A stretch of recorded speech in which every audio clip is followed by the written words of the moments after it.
В сердце человека есть одно место. Если вы туда поместите деньги, вы будете испытаны деньгами.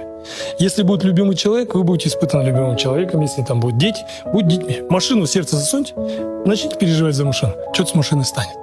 Это место принадлежит Богу. Если Бог займет свое место, а куда машину деть? Она должна быть под жопой. Деньги куда деть? В карман. Любимый человек рядом, дети перед тобой. Все, в доме живи. А мы что делаем? Мы привязались к мирскому. Мы настолько сильно к материальному привязались, что наша душа даже на миллиметр не может оторваться от этого бренного мира.